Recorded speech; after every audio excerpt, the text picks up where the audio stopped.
Hello, I'm Dango Rose. Welcome to the Mountaineer Podcast, where everybody's listening. The Mountaineer brings you the latest news of the peak-to-peak region, in print, online, through our podcast, social media, and special publications.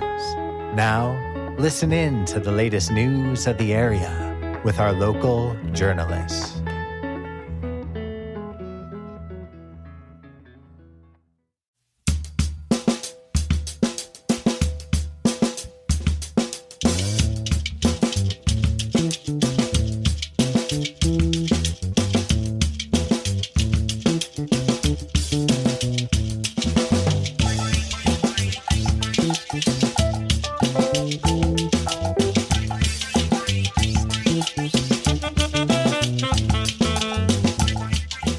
The song that you are currently listening to is called The Buoyancy of Electric Hope. It's originally written by Tober Schorr, who describes the song as an Afrobeat tune. You can check out his band, The Sound Ideal, performing live at Knotted Root Brewing very soon on Saturday, August 31st, if you want to hear more music like this. More details coming up later in the podcast. In the meantime, if you want to hear more original music from Tober Schorr, you can head to his website at toberschorr.com or head to his YouTube at Tober Schorr Music Lab.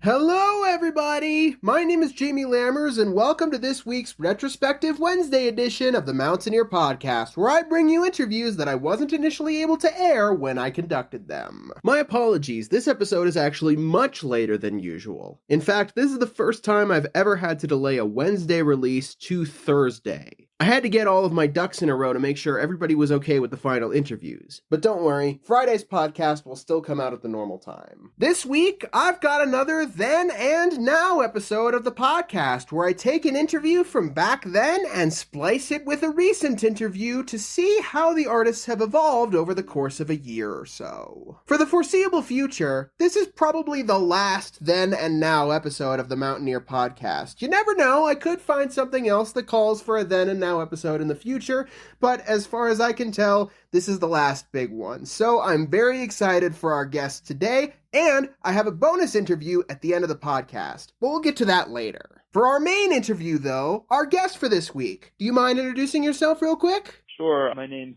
Tober Schorr, and originally from Washington State. Grew up there, but I've been in Colorado for more than 20 years now. Or I guess my 20-year anniversary in Boulder was last month. Been around here for a while. And when I initially interviewed you on October 16th, 2023, you were about to perform at Knotted Root, weren't you? Yeah. Chris has been really supportive of music in general, and me specifically as I'm trying to get my new band out there and get experience. So we're performing on October 27th from 5 to 8 p.m., I believe. So how did you, Tober, get started in music in general? That's a long story, man. I've been dreaming about certain musical concepts for many, many years. I've been studying Manding music from West Africa since 1999. I'm a drum set player originally, started when I was 16. And then when I was a senior in college, I tried the djembe, and then I got really interested in African culture in general. Through that experience, ended up serving in the Peace Corps in Mozambique, though, which is not West Africa. I had a connection there. And then when I did move to Boulder 20 years ago, one of the reasons that I moved here was because there was a pretty big African drum and dance scene in Boulder at the time, which has since subsided. But that's a primary influence on this whole concept. And so when I moved here, I started studying with Abdoul Doumbia, who's a master drummer from Mali. And then after that, Fara, Tolno, who's a master drummer from Guinea. And those guys have been my mentors since 2003, 2004. And then I decided to make the move to try and be a professional musician in my early 30s, and I went back to pick up the American thread of music again, and I went to Metro and graduated in 2013 with a second bachelor's and studied jazz there with Ron Miles, rest in peace, who's since just passed on, we've lost him, and Paul Romaine. And so I've always had this idea of mixing African music with American jazz concepts, since they're so related anyway. But they're not the same. They're also divergent. They've followed different paths. And so I've always been fascinated with trying to bring those things back together. So that's kind of really the idea behind the band. But it's been this whole journey for me as a drummer to learn enough about music theory and how to write music and different things so that I can bridge the gap between this oral tradition of West African music and our American tradition, where we use writing and we use chord progressions and that influence from the European side, along with the African American base of all the music we have here. And so that's just kind of been my dream, to put all those ingredients in and in my own special way, mix them. And that's the idea for the group. And how did your band, now branded as Tober and the Sound Ideal, come to be? So I was in a band back in like 2017 with a guy who still works for Make Music, which is the parent company for Finale music software. And he was able to get me a pro deal on the Finale. And that's when I took the plunge of trying to write music, having that music software to help me. And starting in 2018, I joined this funk band as a keyboardist, just a hobbyist band, because I'm not a professional level keyboardist, but just to have that experience. And I had the opportunity to write a couple songs for the band, and those ended up being the first songs of my band. And those guys, they kind of liked the songs, but they thought they were maybe a little out there for just a straight punk band. And then so I was able to use that opportunity to leverage getting over that fear and that block against writing something myself and just doing it. And then I was about to launch the band in 2020, and then the pandemic hit and shut everything down. And so then I spent the pandemic time, as a lot of people did, going deeper with my art, writing some songs and figuring out how to document it. And I was using that app called Acapella. A lot of people were using it during the pandemic, where you can record frame by frame and make a Windows video that all plays simultaneously. So I used that to document my first batch of songs and put it out into the world just on YouTube. And then when the pandemic started winding down in late 2021, I started trying to form a lineup for the band. And I had to find some people, because I played half the instruments on the YouTube video, because you can do that. Like, I played keys myself, but I wanted to play drum set in the band. So I had to find someone to play percussion, someone to play keys, different people. And it's been challenging. It's been challenging to find the right musicians. So I went a whole year and a first lineup of the band, and we played a Knotted Root like last December. And then that kind of lost steam over the winter break and the spring months, and I let it go for a little while. And then I formed a whole new lineup over the summer. The one person that is carried over is my singer. She's been really supportive. And so, because I've incorporated a singer into the band. So it's half original compositions, and then it's half cover tunes that I rearranged with the singer to give it a broader appeal. So that's the story. It's a long story.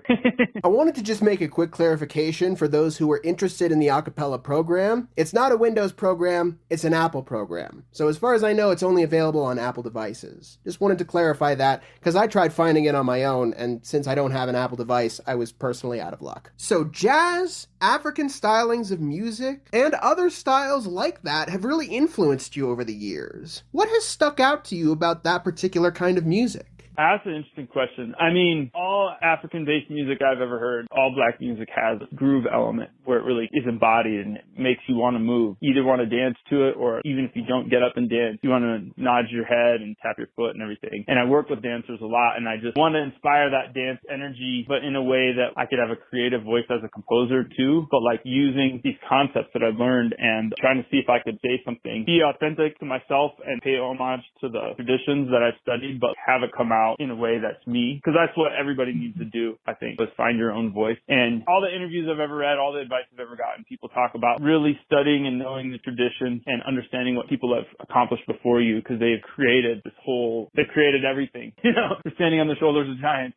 But then finding yourself in it and your own unique personality and finding a way to say something with the music that is you. So that's what I'm trying to do. Are there any particular aspects that excite you about being able to perform live with this group? I hope I didn't bite off more than I could chew. I have a really idealized version of the instrumentation I want to work with because of the bases I'm trying to cover. I'm trying to work with specifically Manding, West African music, because I like to be real specific. There's different aesthetics for each region of Africa and the diaspora, So what I incorporate into my music is Manding, West African music, Afro-Cuban music, and not always all in the same song. Afro-Cuban, and then on the African American side, funk and soul and jazz. And sometimes we do a little reggae too. And in order to play all those different styles, I felt like I needed 6 musicians and then I have a singer. So that's 7 people. So it's just like, oh my gosh, it's a lot of moving parts and trying to get everyone up to speed. And no one cares about the band as much as I do. So I'm trying to play drums and direct traffic and make sure everyone comes in at the right time and everything happens. It's challenging. I'm just really increasingly impressed by these larger bands and the band leaders and how they make it happen. It's so much easier with a trio or a quartet. And is there anything that you hope audience members will be able to take away from shows with Tober and the Sound Ideal when they come to see the band? Oh man, that's a great question. It's a great thing to think about too. I'm glad you asked me that. I'm going to try and hold that question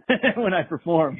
I hope people are caught up in the music, like I was saying. They feel that embodied nature where it makes them want to move and groove to it. And also that the songs are catchy and they get stuck in their head and the melodies are good, singable, and that they just makes people happy, puts them in a good mood. We try and be happy ourselves, laid back and humorous and even, I don't know, just like a good vibe. Is there anything else you'd like to add before we leave the past and travel to the present? I don't know. Like I said, it's a lot of people. And that thing I said about finding your own voice, that's a big thing in jazz too, is letting your musicians play. And so I'm the composer and the arranger, and I hope that the compositions and arranging are cool and people like them, but that also that they don't get in the way of the musicians that I have expressing themselves and being able to make their own authentic statement. Because you can compose and arrange too much, and you have to leave space for people to, especially in jazz, to be expressive and say what they want to say as soloists. So even though I'm out front and I put my name on it and stuff, I want there to be space for all the musicians to have their moment. And I think that comes through when people see the band. They're going to see everybody getting their moment to shine. And that's an aesthetic that's really important to me about the band, is balance and equality between the instruments. I guess this is really, I'm thinking out loud here, but coming around to it, that's one of my core principles. A lot of bands, there's a front man or 1 or 2 people that really dominate, and then everyone else is kind of in the background just supporting them. And I'm trying to go the opposite direction, trying to have everybody in the band importance be pretty clear. And you don't have to be a musician to see that. I want people to intuitively understand that. And everybody takes solos and everybody has moments, and the band wouldn't be complete without those elements. And it might take 7 people, but it is what it is, especially the rhythm section players are the ones that tend to get buried. So I'm really trying to highlight the drums, the percussion, and the bass players, because we're the ones that often tend to do all this work in the background to make other people shine. And I want people to see those elements of the band as also worthy of their attention. It's great. Talk about what you're trying to do and have to express it verbally. Really makes me think about it more, By this point, I technically wrapped up the main part of our interview, and we were basically just discussing logistics of how the article was going to come out and things along those lines. However, here, Tober started talking about his connection to the Peak to Peak community, and I thought this was really cool, so I'm keeping it in. For what it's worth, even though I don't live in Ned, man, I feel a big part of that community. I've been driving up there to play music. Ned and Rollinsville, I used to do a lot of stuff with Dave Lyons, and I've just been in so many bands that were Ned-based, like Onda with Roberto. He doesn't live in Ned anymore, but he's a long-time Onda guy. And I've just played so many gigs over the years at the Pioneer Inn and the train cars and the Very Nice Brewery and now Knotted Root. And I feel like Netherlands is a community that really supports musicians and music. Sure. And I feel like it's a good place to take a chance with something like I'm doing that's not conventional. People aren't so judgmental. They kind of like that it's kind of wacky and offbeat or different, and they want to show up for that. So put that in the article. I feel Netherlands a badass place, that whole Peak to Peak mountain community. People are really open-minded to innovation and creativity and people doing things differently. So I feel blessed to be able to be a part of that community. Drive up the hill. I drive up the hill every week, play at Knotted Root too. So I wanted to shout out the band Onda, O-N-D-A, that Tober brought up at the end of this interview real quick. Roberto Sequiera, who I'm sure is the Roberto that Tober was referring to here, handled vocals and percussion. Sarah Mount played sax. Corey Swift played trumpet. Francisco Mejias played congas. Tober played drums. Otis Land played bass. And Ryan Benthal played keys. I do not believe that Onda has any releases of their own out there. However, Roberto may have a SoundCloud out there, if I found the right Roberto. Either way, there's plenty of music you can listen to of Tober's, but we'll get into that later. For now, before we jump to the present, here's an ad break.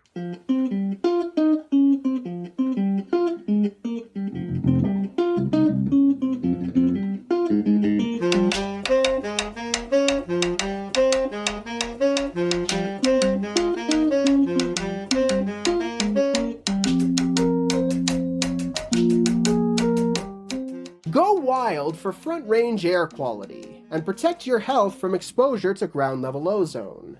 Created from pollutants like car exhaust, ground level ozone is the front range's biggest air quality issue and a leading cause of respiratory problems. High ozone levels can make it difficult to breathe, increase our susceptibility to respiratory infections, and exacerbate breathing issues such as asthma. Know when it matters most. Here's Kelsey Simpkins from the Regional Air Quality Council letting you know how you can sign up for ozone alerts. You can go to our website at simplestepsbetterair.org, or you can text 21000 to Better Air CO. All this information, again, is on our website to sign up for these email or text alerts and help understand the context of when ozone is worse and what you can do about it. And especially if you have a lung issue or you're really looking to protect your health, then you can get these really timely alerts. If you want to hear more from Kelsey Simpkins about what you can do to help control ground level ozone, then be sure to check out a previous episode of the Mountaineer Podcast. Music credits will be given at the end of the episode.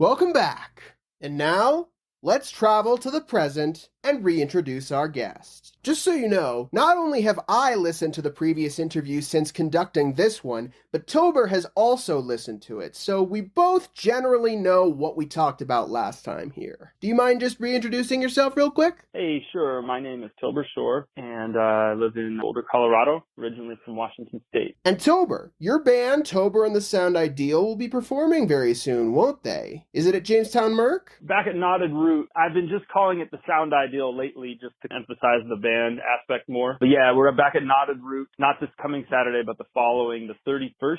It's an afternoon feature from 2 to 5 p.m. We'll be playing outside on the outdoor stage. I'd like to play the Merc at some point, though. That's a neat place. Played there before with other people. Knotted Root. Got it.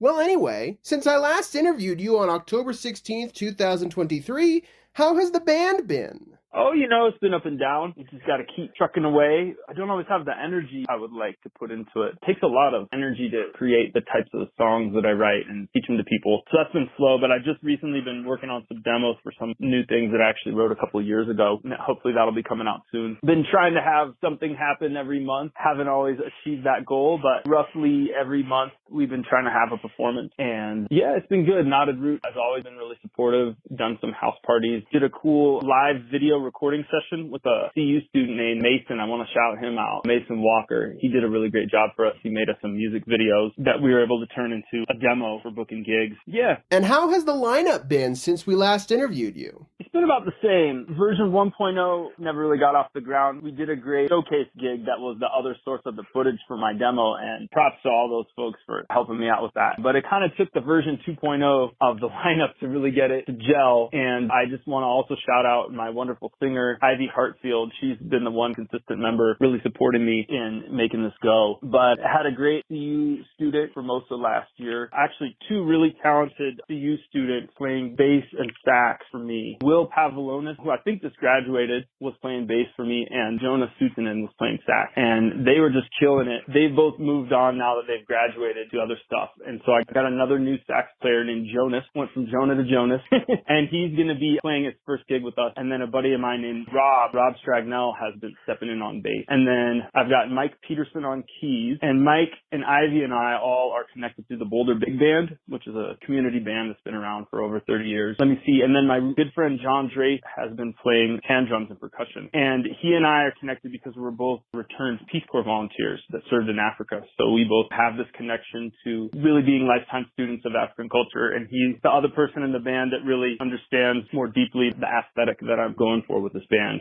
So it's been great to work with him. And then the other interesting decision that I made was 7 people was really just tough to coordinate and get everyone paid and find time to rehearse and all these things. I think I talked about it the last time we talked. Just how hard it is to run a bigger band and in the economic climate that we have with music. And so what I did is I just eliminated the guitar seat in the band indefinitely. And my singer Ivy has been playing those lines on synth on the songs that just can't live without them. I bought a cool little microchord. And so we've been just rocking it as a 6-piece and bringing her in as an instrumentalist because she's a pretty talented keyboardist as well. So that's the ways that I've endeavored to make it go economically and logistically and still have the sound that I want. I wanted to shout out Will Pavlonis again really quickly because I've actually interviewed him for the podcast before. He joined the Cody Sisters as their bass player a while ago, and I had the chance to interview him as well as Megan and Maddie Cody for the band. So be sure to check out the episode that was uploaded on May 1st, 2024 of the podcast to hear from Will as well as Maddie and Megan. That's season 4, episode 68. Anyway, back to you, Tober. It sounds like you've been able to realize your goal of being able to shine a light on pretty much everybody in the band and not just yourself as a leader and arranger. Yeah, I really love to see the rhythm section shine alongside the traditional front line of a band and blur those lines of the rhythm section and ask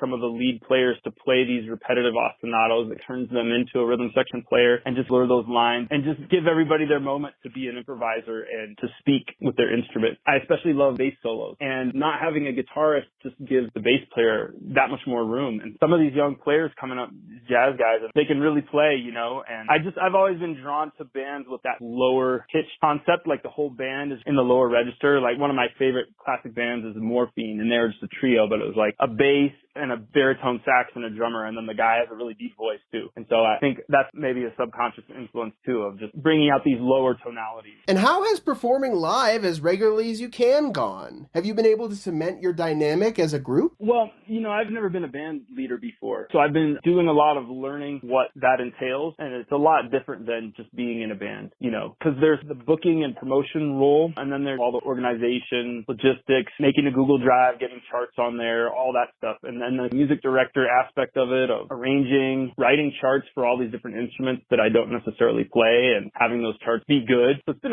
just a massive learning curve for me. And then I'm also a single dad and working full time. So that's why it goes slowly. And so I've been thinking about strategically asking for help with certain things. My singer is also a web designer. She's been helping me with the web page. Finally got a promo video together after almost 2 years, which is kind of ridiculous, but that's just how long it took, honestly, for me to be able to have the time and energy to manifest that. And now that I have that tool, I'm just kind of really learning how to interface with venues and what they want. And now I have to get a social media presence and learn how to make band posters. And man, I tell you, it's an insane amount of work. And with you writing and arranging most of the material for the band, and with you having written for quite a while at this point, is there anything in particular that keeps sticking out to you about the writing process and makes you want to keep coming back? I don't know. I think there's different aspects to being a musician, and not everyone is a composer or feels that need. But for me, if I didn't have a creative voice in composition and arranging, it wouldn't feel complete. And I don't know. I wouldn't say I've been writing for a long time. I've wanted to write for a long time. I finally took the plunge in like 2017, 2018 and started messing around. And I think I was talking about it in the last interview. I was playing in this other guy's band. Great band, but a bunch of guys that had day jobs, and there wasn't that professional musician pressure. We were just all doing it for fun. And I was playing as a keyboardist, which I'm not anywhere near a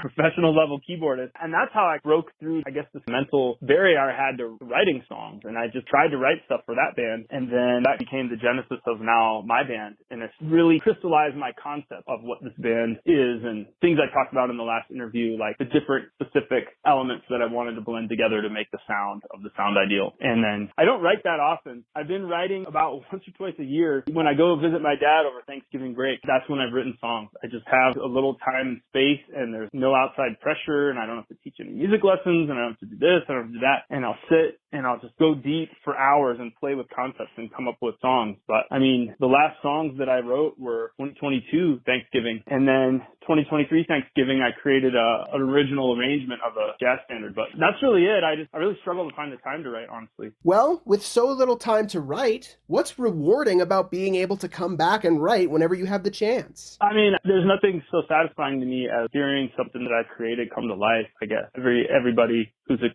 creative person finds that joy. But what I would call the traditional composition mode for American pop music, it's like a person with a guitar and they're a singer, which I'm not a very good singer, and they come up with some words and strum some chords, and that's the core of it. And then they hum a melody, and the words and the melody and those chords, that is the core of the song. And then they just flesh it out around that. And my concept of what a composition is I don't know what the polar opposite of that would be, but it's just completely different than that. It's like I have this background in polyrhythmic drumming traditions from Africa and the African diaspora. And so I'm thinking about repeating interlocking parts that weave together to make this complex groove, that the groove itself is unique. The groove is a big part of the composition. And then maybe I'm writing some kind of lead melody over that to be the focal point, kind of like in the jazz tradition. But sometimes the melody is actually in the drum. Like I have a couple songs where the drum part is actually the melody of the song, which is something that I got from studying with particularly my teacher Fara Tolno from Guinea and these drum compositions that he will make. So trying to recreate some of that in a band setting. But it's incredibly labor intensive and it's hard to explain to musicians that aren't used to thinking about music like that. So I think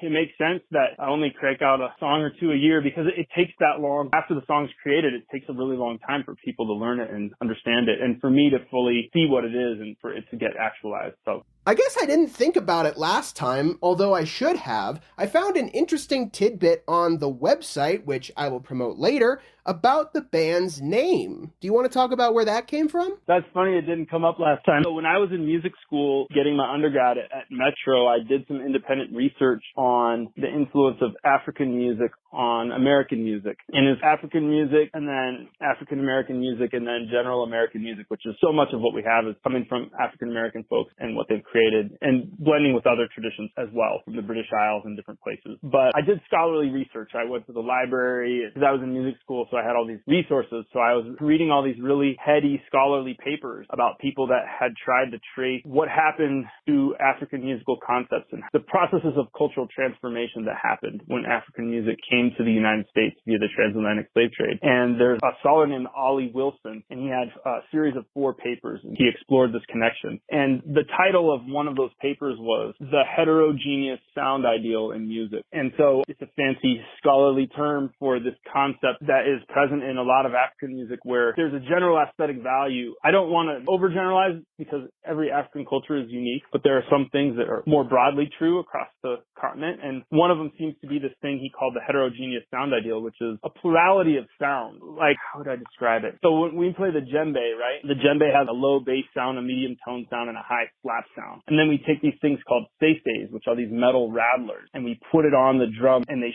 shake and they create this metallic sound that's completely different than anything the drum is saying. And it muddies the sound in a good way, a way that is aesthetically pleasing to the African ideal of sound. This like shaking sound. It's kind of like distortion on a guitar or something like that. Or like just a lot of different voices and different voice qualities, or just instruments that sound completely different. Basically, if you look at the fundamental elements of music, there's pitch, time, dynamics, which is how loud or soft, and then things like harmony, which is multiple pitches, and polyrhythm, which is multiple rhythms. And then there's this thing called texture, which is the quality of a sound. It's like the way we can tell who different people are by hearing their voice, even if we're saying the same words. It's like, oh, that's Jamie talking, that's Tober talking. And that's this complex series of overtones that it's almost impossible to describe mathematically. It's this chaotic array of all these different frequencies bouncing around, and what you get is the specific sound of an instrument. And you can listen, like, when I listen to jazz, I can tell if it's Coltrane playing the horn or Charlie Parker because they just have a different sound. And so I guess African music values that really highly, a diversity of textures of sound, of what the sound actually sounds like. And in the European art music tradition, the classical music tradition, they're kind of at the other end of the spectrum. They like what they consider a purity of sound where everything blends, because in harmony it's really important to have sounds be consonant with each other. Like an opera singer will have that really pure tone, but like a blues singer will have that dirty tone that is like Louis Armstrong's voice, you know? And that's beautiful in a different aesthetic. And so that's what the heterogeneous sound ideal is. And I just thought it was the most beautiful description of what I like about music and what I want to be inside of this project. But calling the band the Heterogeneous Sound Ideal, which is what I wanted to call it, a bunch of people talked me out of it, and I was like, yeah, that's not going to be a good name. The word heterogeneous is just a little too much. So again, my singer Ivy was like, well, what if you just call it the Sound Ideal? And yeah, I just thought it's a really cool name, and it kind of makes you think. Sometimes like poetry, you can't tell exactly what it means. It's up to the listener or the reader to decide what it means for them. So I think the name's a little bit like that. And yeah, that's how I came up with it. Even then, though, the band name has slightly changed since it started. In fact, it's slightly changed multiple times. When I initially promoted your show for the October 19th, 2023 edition of The Mountaineer for Music of the Mountains, I billed you as Tober Schorr and the Sound Ideal. The next time I spoke to you, you had dropped the Schorr in the name and just kept it as Tober and the Sound Ideal. And now it sounds like you're billing yourself as the Sound Ideal. Is that choice basically coming from wanting to emphasize everyone in the band as being equals instead of just you as the band leader? Yeah, exactly. I mean, it's like if you listen to what I said in the first interview, I'm talking about how I wanted that equality of roles in the band where it wasn't just a front person and then a bunch of backup musicians. And then traditionally the bass player, the drummer, the percussionist, they get forgotten. I mean, musicians respect the rhythm section, but the audience doesn't always pay attention to that. And by just putting my name on it or putting us in the front and other people in the, I mean, that's just the same thing in reverse. So it's really more important, I think, to have that balance. And my jazz drum teacher has this saying, one band, one sound. And I was thinking about what that might mean, about a gestalt, a whole that's greater than the sum of its parts. And, it takes a leader usually to organize things and have it coalesce. But inside the music, there should be a certain amount of equality and, balance. And I also just think shorter names are better. The more words I could chop off of there, they can put it in bigger letters on the marquee, right? And I also wanted to check in. Since we last talked, you mentioned that you were going to keep my final question of what you want people to take away from the shows when they come and see you in the back of your mind in future performances. Have you kept it in the back of your mind? And what's the answer to that question now for you? Well, I re-listened to our original interview right before we were talking now, right, to remember what I said. And I was hearing you ask me that question last time, and I'm like, oh, geez, that's like the best question you could possibly ask. Really, it's not just about this band. I feel like as a musician, if I'm playing with anybody ever, I should keep that in mind. And it seems like a paradox, but it's not. Because you need to be true to yourself, and you need to play what you feel like the moment demands and what you have inside, and not what you think people want to hear. But at the same time, you want to always be completely aware and checking in with how the audience is receiving what you're playing. And ideally, it's not a one-way transmission, it's a two-way transmission, and that's one of the biggest lessons of African culture and African music is the traditional music that I study isn't considered an art form, it's functional music in the village. The whole village comes together and they play these rhythms and sing and dance together because there's some life cycle event in the village, right? It's not a performance. And so there's always, even if the audience is just sitting there watching you, they're feeling something and they're giving you energy back, and that is hopefully affecting how you're playing and what you're playing. Yeah, that's the goal. If you open yourself to it, maybe it'll happen. Is there anything else you'd like to add before we move on to our bonus interview this week? I'm just kind of in the middle of the booking process, learning how to book. I think we have a show coming up in December in Evergreen, trying to get the website together where I can actually have a list of all that on there. A lot of things that are in the middle of happening as I'm learning how to do this. And I just want to say I really appreciate you for giving me a platform to talk about my band. And this is so cool that it'll be out there and someone can listen to it if they want to, because you can create whatever you want, but if there isn't any distribution or media or way for people to find out about you, they're not even going to know if they liked it. So I wanted to include this statement here for a particular reason, because yes, I know I've included quite a few compliments I've gotten during interviews in previous episodes of the podcast, and maybe that's a bit much at times, but I feel like this particular statement is important because in a lot of ways, Tober is right. Without a huge platform, especially in these modern days of trying to advertise yourself as a musician, it's really hard to get yourself heard and out there. And I really do hope that my Music of the Mountains column has given local musicians out there a platform to be able to get interest towards their groups, toward their live shows, toward their releases. That's really what I want to do with this entire segment, is get that attention to those musicians out there. So I felt it was important to lead this statement in. There's also just one more thing that Tober talked about regarding some other members of his band, so I wanted to leave that in here as well. I'm glad I had a chance to get everyone's name in there this time, all the players. They've been really supportive. Oh, and I wanted to say, at the August 31st show, my friend John Drace, the percussionist, he unfortunately is out of town with his family. And so we're really excited to have Scott Messersmith be sitting in and helping us out on percussion as a special guest. Wanted to shout him out too. He's a founding member of the Motet classic Boulder band for years and years. And then he's been on tour with the California Honey Drops for like the last 10 years. And he just retired from that road lifestyle, stressing him out. He's chilling now. And he's a buddy of mine and studies all the same West African diasporic music that we're all inspired by, and put it out to him. Hey man, it'd be so cool if you sat in. He agreed to do it. So we're really excited about that too. Thank you so much to Tober for coming on board and joining us for the podcast, technically twice, but really for this one episode since it took so long to get the original interview out there. Also, thank you for letting me use your original interview in order to turn this into a Then and Now episode. I'm really happy with how this episode ended up coming out. Like I said, I previously promoted the Sound Ideal in Music of the Mountains in the October 19th, 2023 edition of the Mountain Ear, where I promoted them performing at Knotted Root Brewing at 250 North Caribou Street in Nederland on Friday, October 27th, 2023, starting at 5 p.m. Well, they're performing at Knotted Root again, everybody! The band will once again be performing in Nederland at Knotted Root Brewing. Again, that's 250 North Caribou Street on Saturday, August 31st, starting at 2 p.m. Again, that's an outside show with the Sound Ideal, so be sure to head to Knotted Root if you want to check them out live. And also be sure to check out all of Tober Schorr's original music, both for the Sound Ideal and for his own solo projects. He's released a ton of it on his YouTube channel, Tober Schorr, that's Toberschorr Music Lab. He's released his own arrangements and recordings through a cappella, and he has released music videos and live recordings of the Sound Ideal. So be sure to head to his YouTube channel to check that out. And if you want to learn more about him as a musician and his band efforts, then be sure to head to his website at toberschorr.com. You can even check out a copy of the Heterogeneous Sound Ideal article that was talked about earlier in this episode.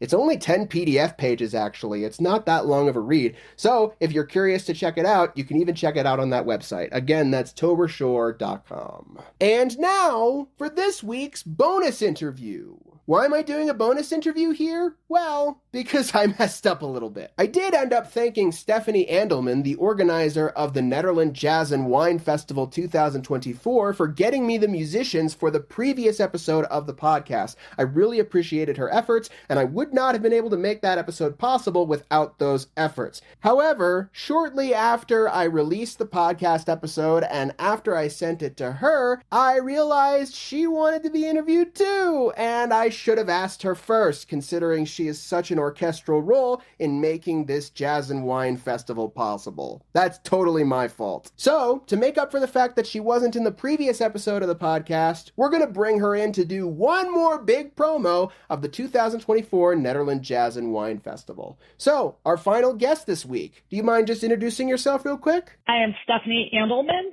and I put on the Netherlands Jazz and Wine Festival. And this is the third annual Netherlands Jazz and Wine Festival, correct? Indeed. The first year is 2022, when people were thrilled to get back together and congregate to celebrate music and sitting back in a park and trying a variety of drinks. And we did it in 2023, and now we're back this Saturday in 2024, August 24th, 2024. So how did the initial idea for the Netherlands Jazz and Wine Festival come to be? How did you guys start planning it in the first place? The idea for Ned Jazz Wine was a result of helping Manitou Springs with their wine festival. Phil Chappell of Tri Productions does sound for various Manitou Springs events, and I would go and help volunteer at the festival put on by the Chamber of Commerce. And they have a few thousand people who come to their park and sample Colorado wines and make a day of it.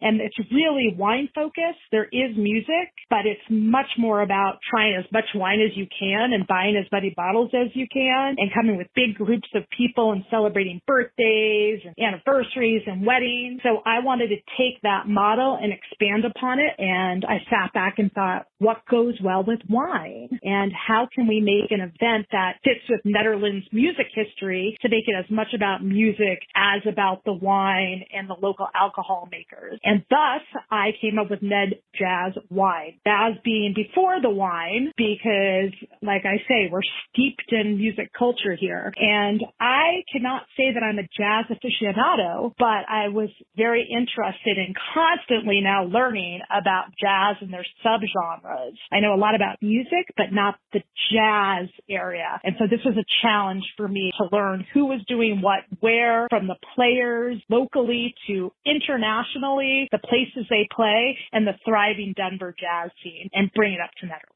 So which vendors can we expect to see at this year's Netherlands Jazz and Wine Festival? We have a variety of vendors. There will be 40 booths and probably 50 local businesses coming to show off their wares. Of course, it goes from the alcohol vendors, which we can dig in later. But the other type of vendors we have are arts and crafts, visual material art, from wooden bowls to jewelry, wabi-sabi metal studios and earth fragments, to painters such as Laurence Delaney from Lolo's Atelier, and Trey Spray, Shep Fine Art, and Jessica Moon Bernstein, who's done the canvas on First Street. They will all have their own booths. And we have potters from the Gilpin County Pottery Studio, which is Fire Child Art and Gab Arts. And to sit back and enjoy everything, we have Colorado Hammocks, which make these gorgeous hammocks that are good all year long to hang from trees and bars. I'm looking at two that I purchased at the Wine Festival of Manitou Springs right now. On the food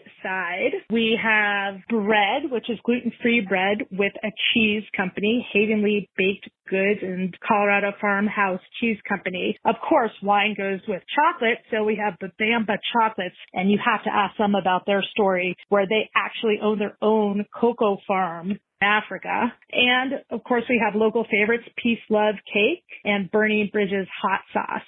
Then the Netherlands area seniors, which this event is all about supporting and funding, has charcuterie for sale. And then we have 4 food trucks this year. You can get a lobster roll from Main Shack, you get crepes from Moontime, and again, new food trucks, which I put on our Ned to Go website and constantly update where they'll be. And this weekend, it's at Ned Jazz Wine, is Boss Burger and Mama Rue's food trucks. And who are the vendors serving alcohol this year? So the alcohol vendors were selected as a team effort by me and Sarah Bishop, the vendor manager. And we are really excited to have local makers such as Gold Dirt Distillery, Rick Thomas Distillery, Augustina's Winery. And then we just go down to Boulder and we have Postino, Vinnie Fara. We also have September Cellars.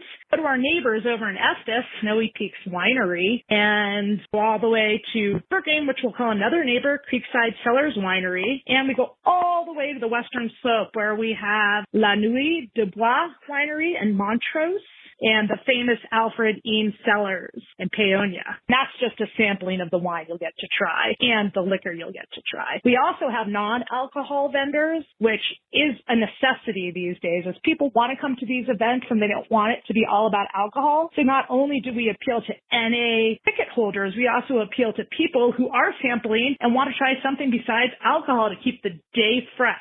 And so we have Lit Lemonade that has caffeinated and uncaffeinated lemonade beverages. They're delicious. Groovy Beverages that has won awards all over the world for their 0% alcohol wine. And Evolved Alchemy, which is another local vendor out of Rawlinsville. They make bitters and tinctures and we'll have mocktails. And of course, our local Salto Coffee that's going to sample out their cold pressed coffee. And how were the vendors selected in the first place? The selection was made on the following criteria. One is to have at least 30% new vendors to keep it exciting. So we really mixed up the alcohol vendors and the NA vendors, as well as the arts and crafts vendors and the food vendors. So all the vendors have about a 1/3 new rate. We also wanted them to be different from what people see around Netherlands. So 95% of them are vendors that you don't see at any other events up here, including in the farmers market. And then we really like to see those companies who are going organic,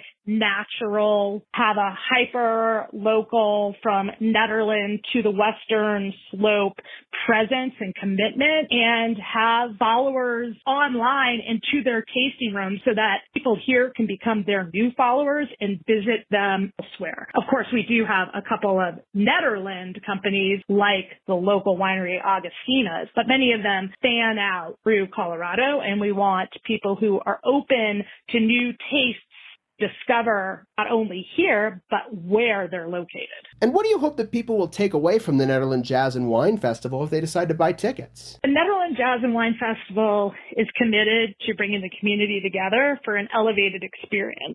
So when they come, they sit back, they take in the scenery that we love, and people want to come up here and get a breath of fresh air to experience an entire day that fills you up with not only the tastings from wineries and paired food, but also fills you up with sounds of jazz filling the air. And I want people to learn about new jazz musicians, to realize that there are several places in the Front Range you can see these jazz musicians, and to buy wine they love. And I want people to know that they can get these products at mid-county liquors, because that's where they're selling many of the alcohols that will be at Ned Jazz Wine. Again, you can try them at Ned Jazz Wine to make sure you like them and you want to keep purchasing them for your palate. And I want people to follow Ned Jazz Wine and the different events we put on. This obviously is our big annual event every year in downtown Netherlands, but we also do a winter pop-up, and that is an event that's limited to under 100 tickets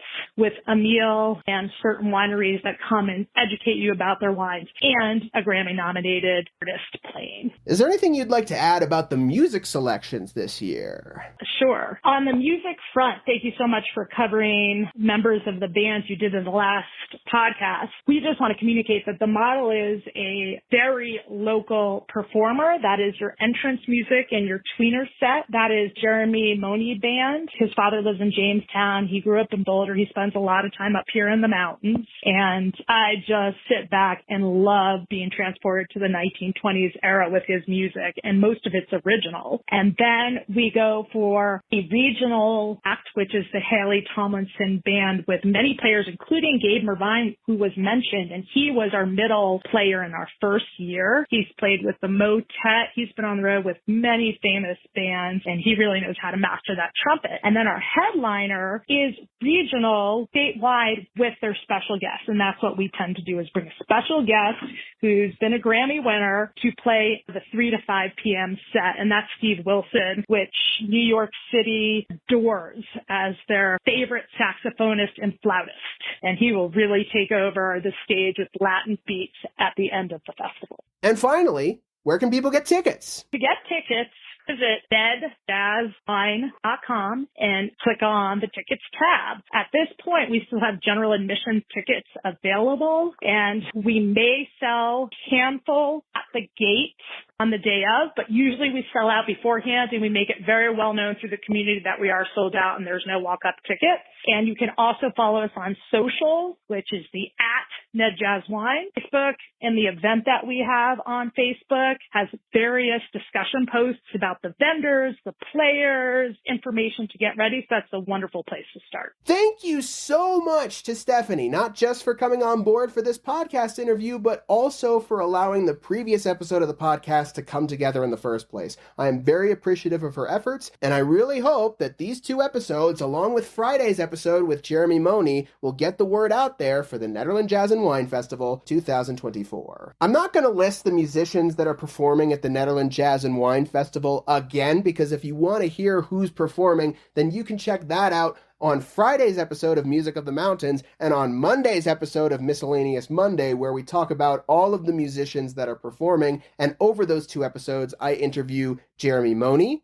Hallie Tomlinson, Carl Summers, and Greg Gisbert. So be sure to check out those previous episodes to hear specifically who's performing. But if you do want to learn more about the Netherlands Jazz and Wine Festival 2024 and you want to buy tickets before the sales close, then be sure to head to the website at nedjazzwine.com. Thank you so much to everybody who tuned in to this week's Retrospective Wednesday edition of the Mountaineer Podcast, a Then and Now edition. Like I said, this is probably the last Then and Now episode for the foreseeable foreseeable future. I may have another one in store. Who knows? But right now, this is the last one that I think there's going to be. But don't fret, I think I've still got a couple more interviews to do a couple more retrospective episodes, so be sure to come back next Wednesday for another one. In the meantime, if you want to share this episode or other episodes of the podcast with whoever you see fit, then be sure to head to the mtnearpodcast.buzzsprout.com or the mtnear.com/the-mountain-ear-podcast to share these episodes around. And if you want to be involved in the podcast and you're a member of the Peak to Peak community, whether you want to be interviewed or you want advertising to be shared around, then be sure to email me at media@themountaineer.com and we'll get that sorted for you. I will see you guys on Friday for our weekly Music of the Mountains edition of the Mountaineer Podcast. Have a great rest of your day, you guys!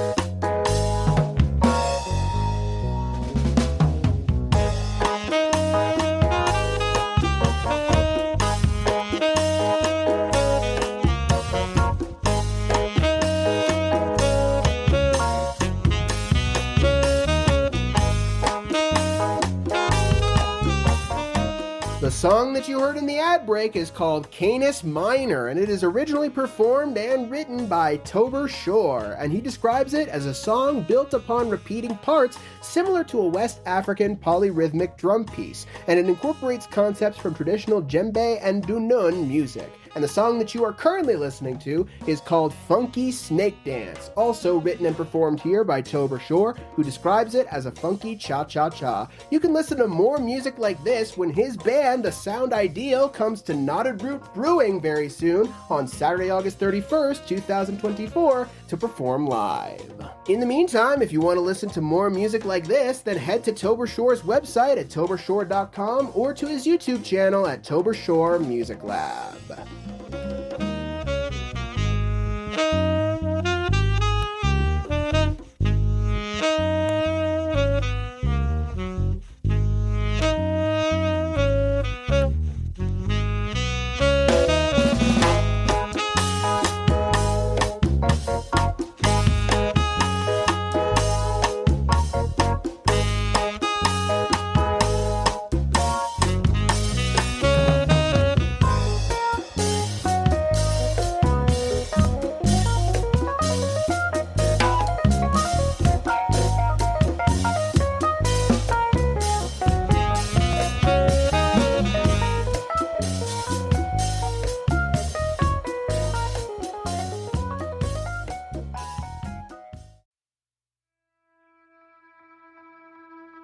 And that's it for our show.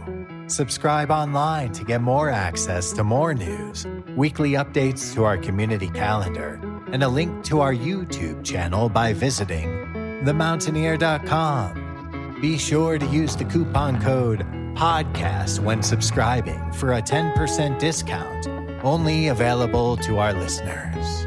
If you are in the local Peak to Peak area, be sure to pick up a print edition of The Mountaineer at a local business. I'm Dango Rose. Thank you for listening.